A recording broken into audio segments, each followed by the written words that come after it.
Extra urgente. Abogados del Patriota dicen: el juicio por el caso de documentos de Florida en mayo es inviable con el juicio en New York en abril. Victoria crucial para la integridad electoral. El Comité Nacional Republicano celebra el fallo sobre el voto por correo. Comenzamos el bloque informativo en Extra News.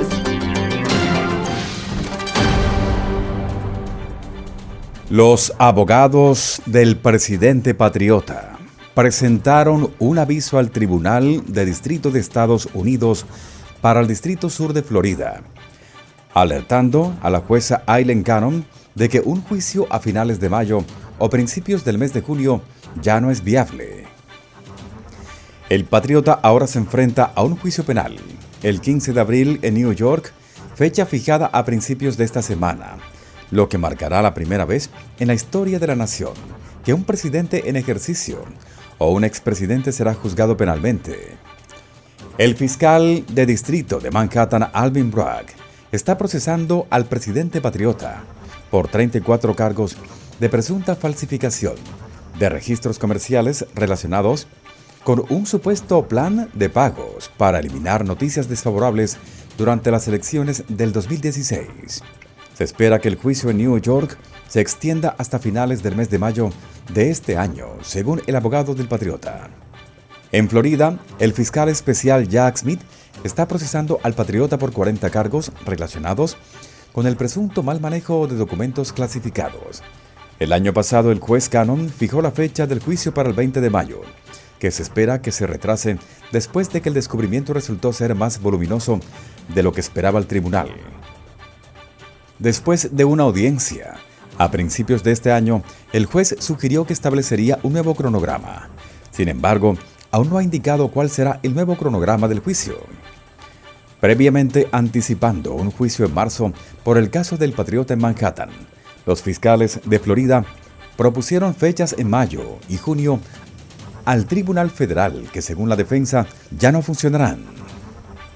La fecha del 15 de abril fue fijada por el juez de la Corte Suprema de New York, Juan Merchan, después de que los abogados defensores se opusieran a su fecha tentativa del juicio el 25 de abril, al señalar que esto se superpondría en Pesaj y por lo tanto excluiría a los judíos observadores cuando comenzara la selección del jurado. Los abogados defensores pidieron un retraso durante una audiencia el 25 de marzo. El juez respondió adelantando la fecha del juicio. La defensa también citó un caso separado que se estaba presentando ante la Corte Suprema, también el 25 de abril, al pedir el retraso, cuando el Tribunal Superior revisará el uso por parte del presidente patriota de una defensa de inmunidad presidencial. El abogado planteó la inmunidad presidencial como defensa en el caso de New York y argumentó que la decisión de la Corte Suprema sería instructiva. El juez Merchan criticó a la defensa por buscar repetidamente retrasos en una orden judicial reciente. Había respondido a la petición de la defensa basada en la revisión de la cuestión de la inmunidad presidencial, ordenando a las partes que no presentaran nuevas mociones sin obtener primero la autorización del tribunal. Mientras tanto, el calendario del caso de Florida que preside el juez Cannon aún está en el aire. Varias mociones previas al juicio aún están esperando la decisión del juez, incluidas 3 mociones restantes para desestimar presentadas por el presidente patriota. Su última orden fue una exigencia inusual de que ambas partes presentaran instrucciones hipotéticas al jurado basadas en interpretaciones contrapuestas si el patriota tenía la capacidad de designar los registros en su poder como personales, lo que obligó a la defensa y a la fiscalía a presentar conjuntos de hechos que han argumentado. Sí, considerando la notificación presentada por los abogados del patriota, el juez Cannon programa el juicio para junio o julio. Esto podría presentar un conflicto de programación que nuevamente haga retroceder el caso que actualmente se encuentra ante la Corte Suprema. Smith también está procesando al patriota en un caso en Washington, D.C., por 4 cargos de conspiración y obstrucción por sus acciones el 6 de enero del 2021. Originalmente programado para un juicio el 4 de marzo, los expertos han predicho que el caso podría ir a juicio tan pronto como en junio, si la Corte Suprema falla dentro de un mes de escuchar los argumentos, como lo hizo con un caso de impugnación de boletas que involucra al patriota. La Corte Suprema ya ha señalado que está acelerando el caso, negando como discutible la petición del patriota de suspender los procedimientos del Tribunal Inferior y concediendo la petición de Smith de tratar la solicitud de suspensión como una petición de revisión y ordenando un calendario de sesiones informativas acelerado. Y estas son solo 3 de las 4 acusaciones penales que enfrenta el patriota en el condado de Fulton, Georgia, donde enfrenta cargos de extorsión por sus acciones para impugnar los resultados de las elecciones del 2020. Su abogado ha argumentado que un juicio que se superponga con las elecciones generales sería una clara interferencia. Los fiscales de estos casos han argumentado que es de interés público que los casos lleguen a juicio sin demora.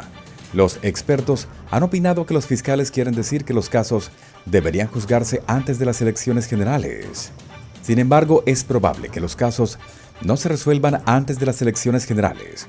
Teniendo en cuenta el proceso de apelación, ninguno de los casos puede resolverse antes de que finalicen las elecciones, incluso si todos van a juicio antes de las elecciones. De otro lado, los jueces federales fallaron a favor de mantener la aplicación de las fechas de las boletas por correo en Pensilvania. El tribunal dictaminó que está bien que Pensilvania exija fechas escritas a mano correctas en los sobres exteriores de las boletas enviadas por correo. Un panel de jueces federales falló el miércoles a favor de confirmar la aplicación de las fechas en las boletas por correo en Pensilvania. Un tribunal de apelaciones del Tercer Circuito de Estados Unidos dividido dictaminó que era permisible que Pensilvania exigiera fechas correctas escritas a mano en los sobres exteriores de las boletas enviadas por correo, anulando un fallo de un tribunal inferior que favoreció a los defensores del derecho al voto, quienes argumentaron que se arrojaron boletas con fechas incorrectas en conflicto con la Ley de Derechos Civiles de 1964. El fallo en el caso NAACP versus Smith trae la devolución de un mandato técnico que provocó que miles de votos fueran declarados inválidos en las elecciones del 2022. El Estado dijo que muchos votantes escribieron su fecha de nacimiento en el sobre cuando deberían haber escrito la fecha anterior al día de las elecciones en que completaron la boleta. El número total de votos que han sido descartados es una pequeña fracción del electorado del gran estado, pero el fallo del tribunal presta atención adicional a los procedimientos electorales de Pensilvania antes de las elecciones primarias del estado disputado que se celebrarán el 23 de abril. El RNC lo calificó como una victoria crucial para la integridad electoral y la confianza de los votantes en el estado de Kingston y en todo el país, tras la noticia de que el Tribunal de Apelaciones del Tercer Circuito de Estados Unidos falló a favor de una demanda de integridad electoral liderada por el RNC con respecto a la verificación de firmas para la votación por correo en Pensilvania. El presidente del RNC, Michael Wadley, emitió la siguiente declaración: "Esta es una victoria crucial para la integridad electoral y la confianza de los votantes en el estado de Kingston y en todo el país. Los residentes de Pensilvania merecen tener confianza en la seguridad de sus boletas por correo y este fallo del Tercer Circuito rechaza rotundamente los intentos irregulares de izquierda de contar las boletas por correo sin fecha o con fecha incorrecta. Los republicanos seguirán luchando y ganando por la integridad electoral en los tribunales de todo el país antes de las elecciones de este año." En noviembre del 2022, el RNC, el NRCC y el PAGOP consiguieron una victoria sobre este tema ante la Corte Suprema de Pensilvania. Luego, un tribunal de distrito federal anuló el requisito de firma fechada en el mes de noviembre del 2023. Apelamos y ahora el Tribunal de Apelaciones del Tercer Circuito de Estados Unidos estuvo de acuerdo con el argumento del RNC. Este fue un fallo de 2-1 dictado por 3 jueces designados por los demócratas. Este fallo tendrá efectos de largo alcance con respecto a los intentos de la izquierda de convertir en una herramienta la disposición de materialidad de la Ley de Derechos Civiles en todo el país y representa una victoria para salvaguardias del voto por correo en un estado indeciso crucial. El RNC ha participado en 81 casos de litigios sobre integridad electoral solo en este ciclo y habrá más por venir. Muy pronto, vuelve a escuchar las noticias más relevantes en este canal de noticias.